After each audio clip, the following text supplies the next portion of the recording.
Back to my channel real life style में। दोस्तों, आपका बहुत बहुत स्वागत आपके प्यार के लिए, जो कि आपने बहुत इतना सारा प्यार मुझे दे रखा है। अनलिमिटेड मतलब कहने का मतलब ये है कि कितना अनएक्सपेक्टेड जो लव आप लोगों ने मुझे दिया है वो बहुत ही ज़्यादा है, मेरे लिए बहुत ही बहुमूल्य है। ठीक है, इसी प्यार और विश्वास के साथ में चलते हैं।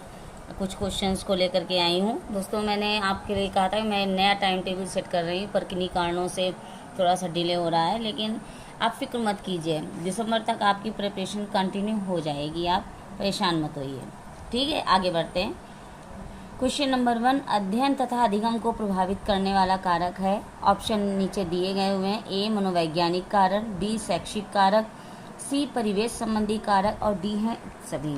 तो इसका राइट आंसर हो जाएगा उक्त सभी, मतलब ये भी होगा और ये भी, मतलब ये तीनों ही मिला के उक्त सभी हो जाएंगे। फिर है सेकेंड है, निम्न में से कौन सी कक्षा शिक्षण में जनतांत्रिक शिक्षण नीति नहीं है। कौन सी कक्षा शिक्षण में जनतांत्रिक शिक्षण नीति नहीं है। ऑप्शन ए है अन्वेषण, बी है व्याख्यान, सी है योजना और डी है मस्तिष्क उद्वेलन। तो इसका राइट आंसर हो जाएगा व्याख्यान। फिर थर्ड क्वेश्चन है, एक परिस्थिति में अर्जित ज्ञान का दूसरी परिस्थिति में उपयोग कहलाता है। क्या कहलाता है, देख लेते हैं।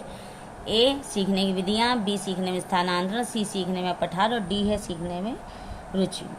तो इसका राइट हो जाएगा सीखने में स्थानांतरण। स्थानांतरण इस तरीके से हुआ, वो बता दूं कि अर्जित ज्ञान मतलब जो ज्ञान हमारे पास पहले से हमने प्राप्त कर रखा और दूसरी परिस्थिति में उपयोग कहलाता है, तो ये क्या कहलाएगा, सीखने में स्थानांतरण। फिर क्वेश्चन नंबर 4 है, छात्रों में सही व्यवहार के प्रशिक्षण हेतु सर्वाधिक महत्वपूर्ण क्या है। तो ऑप्शन दिए गए पुरस्कार, प्रशंसा, दंड, सही व्यवहार का प्रस्तुतिकरण। तो इसका राइट आंसर हो जाएगा सही व्यवहार का प्रस्तुतिकरण होना चाहिए। ठीक है, यह आवश्यक नहीं, नेक्स्ट क्वेश्चन है, यह आवश्यक नहीं कि उच्च बुद्धि वाले बच्चे भी उच्च होंगे। ए सृजनशीलता, बी है अध्ययन, सी है विश्लेषण करने, डी है अच्छे अंक प्राप्त करना। तो इसका राइट आंसर हो जाएगा सृजनशीलता।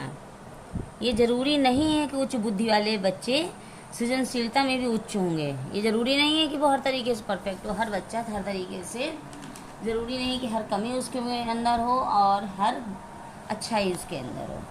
फिर नेक्स्ट क्वेश्चन पे आते हैं, निम्नलिखित में से कौन सा वृद्धि और विकास के सिद्धांतों से संबंधित नहीं है।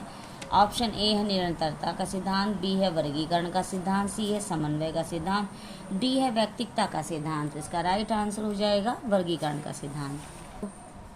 फिर नेक्स्ट क्वेश्चन है, 5 वर्ष के मोहन की मानसिक आयु 8 वर्ष है, उसकी बुद्धि लब्धि कितनी है। बुद्धि लब्धि के क्वेश्चन दोस्तों मैं पहले भी करा चुकी हूँ। देखिए, हर बार हर प्रैक्टिस सेट में आपको बुद्धि लब्धि से संबंधित क्वेश्चन मिलते हैं, इसलिए दोस्तों इसके लिए आप मेंटली प्रिपेयर होकर के जाइए कि कैसा भी क्वेश्चन आए इसको मुझे हल करना ही है।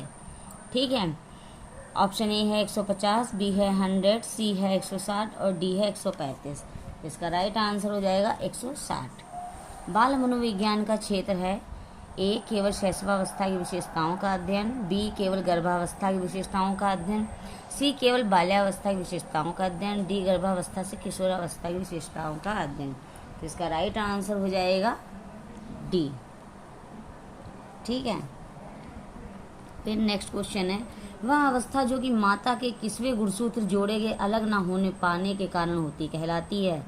डाउन सिंड्रोम, क्लीनफेल्टर सिंड्रोम, सी टर्नर सिंड्रोम और डी है विल्सन सिंड्रोम। इसका राइट आंसर हो जाएगा डाउन सिंड्रोम। ठीक है, ध्यान दीजिए, जो कि माता के किसवें गुणसूत्र जोड़े के अलग न हो पाने के कारण होती है। फिर 10 क्वेश्चन है, पिछड़े बच्चों के लिए शैक्षिक लब्धि की अवधारणा किसने दी है। ऑप्शन ए गार्डन, बी है सोनेल, सी बर्टनहार और डी है सिरिल बर्ट। इसका राइट आंसर हो जाएगा डी, जो कि पहले से ही मैंने लगा रखा है। ठीक है, दोस्तों आज के लिए मैं इतना ही रखूँगी, क्योंकि आज मुझे थोड़ा सा हेल्थ प्रॉब्लम भी है और कल फिर हो जाऊँ, क्योंकि इस उम्मीद के साथ कि मेरी तबीयत थोड़ी ठीक हो जाएगी, इसलिए आज मैंने केवल ओनली आपको 10 क्वेश्चंस ही पढ़ाए हैं। तब तक okay, bye bye, see you tomorrow.